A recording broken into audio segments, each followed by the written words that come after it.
Ошондой эле пайгамбарыбыз алейхиссалам жанагыдай arak içip alıp akıldı kettirgen adamlarga jaza berген. Анткени адамдын акылын өзү сактай албай калса, анда биз мажбурлап сактаганга тийиштүү болобуз да. Пайгамбарыбыздын убагында бир адам arak içip алганда, ошол адам келгенде, ошол адамга эки хурманын бутагы менен 40 жолу ургула деген. Хурманын бутагын сындырып алып туруп, ошону менен 40 жол урганга берген жаза колдонгон. Анткени адамдар arak içпеш керек деп. Демек айыл жерлеринде, башка жерде arak içip аткандарды көрүп, менин ишим эмне, ал өзүнүн акчасын өзү ичет деп айтпастан, аксакалдар, ошолор, жергиликтүү соттор, энелер чогулушуп уяткар молдоке баш болуп, адамдар тарактан кайтарыш керек болот. Бул азыркы учурда Кыргызстандын өзүндө жакшы самалып болуп калды. Бүтүндөй айылдар arak ичкенден алыс болуп, аракты өздөрүнүн айылдарынан чыгарып атат. Мына ушул нерсе эң туура маселе. Анткени arak акылды кетирет. Уммул хабаис, бүтүндөй жамандыктын энеси деген сөз дагы мына ушул аракка таандык болуп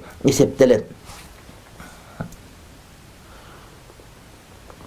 Ошондой эле акылды сактоо максатында Кудай Тааланын шариятында акылды өстүрүү дагы урматтуу бир тууганым милдеттүү болот. Пайгамбарыбыз алейхиссалам айтат: "Талабул илми фаридатун аля кулли муслимин", дагы бир риваятта ва муслиматин дейт. Илим талап кылуу ар бир эркекке жана ар бир аялга парз дейт да. Мына ошол илим талап кылуу менен адамдар урматтуу бир тууганым өзүнүн акылын өстүрөт. Адам окубаган болсо, акыл ошол май баскан бойдон тура берет дагы барып дат басып туруп, айвандан айырмасы жок болуп калат, урматтуу бир тууганым. Ал эми окуган адамдын уфук горизонт ачылып, буга деген көп нерсени баамдаганга албетте мүмкүнчүлүк урматтуу бир тууганым тизилет.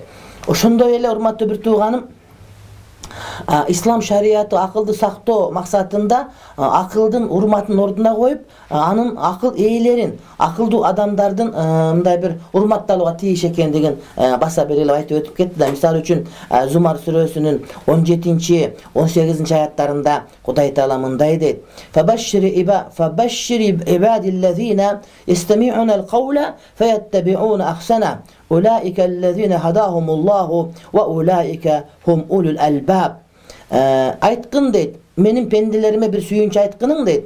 Pendelerim deyt, kanday deyt, alar deyt, sözdü ugup turup, oşol sözdün en bir görkөmünө, en bir жакшысына ээрчип, ошого уют дейт. Мына ошолор Кудай Таала тарабынан туура жолго салынгандар, мына ошолор акыл ээлери дейт. Акылдуу адамдар кимдер? Акыл Кудайдан берилет да. Бул адамдардын сөзүн угуп, бардык риваяттарды угуп, ошонун эң жакшысын ээрчиген адамдар.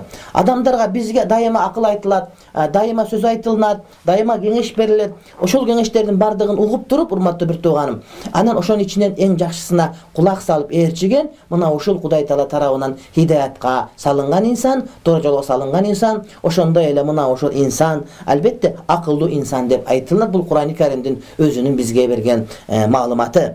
Ошондой эле ислам шариаты адамдын акылын сактоо максатында ар кандай бир жомокторго, көз ачыктарга, бакшыларга ишенбегенге буйрук берген.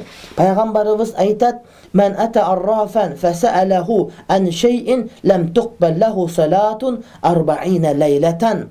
رواه مسلم وأحمد ولفظه: "من أتى عرافا أو كاهنا فصدقه بما يقول فقد كفر بما أنزل على محمد صلى الله عليه وسلم."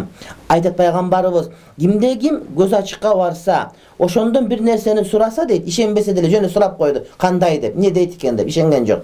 Bul adamda 40 gündük namazı kavul bolvayt dedi. Bu İmam Müslim'in rivayetinde. Alim İmam Ahmad'ın rivayetinde, kimde kim göz açıkka varsa, bakşığa varsa, jana anın aytkanına işense, anda bul adam Muhammed Peygamber'e düşürülgen kitapke kapır oldu. Şındığında imandan çıktı. Bul adam karan iman жаңыртып Müslüman bolusu mildetli olur. Gördünüz mü? Demek hurmatlı bir tuğan, şunday bir jaş balдар işenbey turgan, ahmakçılık, göz açık, bakşı, tölgöçü, palçı degendir taptakır barbaş gerek.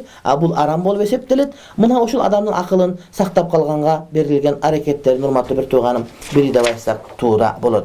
Demek hurmatlı bir tuğanlar biz kolumuzdan gelişince mına oşul akılımızı saktan hareket kılışımız gerek. Akılda azgırtap turgan, akıl çaçatıp koya turgan, akıldı jönele bir mınday bir paydan nersege ketirбей turgan nersege alekti kılbastan bunu daima östürüp ürkündötüp oşul arkulu Kudaydı tanıp elibizge, mamleketibizge söz türde jardan berişimiz gerek. Çındığında mınağı мамлекетибизде атайында бир концепция кабыл алынган, ошол эле учурда ошол Ханафи мазхабын туура динди өстүрүү, өнүктүрүү деген мамлекеттин өзүнүн саамалыктарынын бардыгы, мына ушул аракет кылып аткан биздин мамлекеттин иштери боюнча комиссиясынын аракеттеринин бардыгы мына ушул урматтуу бир тууганым, акылды сактоо, демек адамдын динин сактоо, демек адамзатты сактоо, демек мамлекетти сактоо дегенди туюндуруп турат десек албетте туура болот. Демек Ханафи мазхаб боюнча, Матуриди акыйдасы боюнча деге эле бузук фиркаларга кирип кетпестен туура жолду кармануунун өзү, урматтуу бир тууганым, мына ушул адамзатты сактоо дегенге такалар экен. Урматтуу бир туугандар, Кудай Таалам бардыгыбызга тунук акыл берип, мына ошол тунук акылды,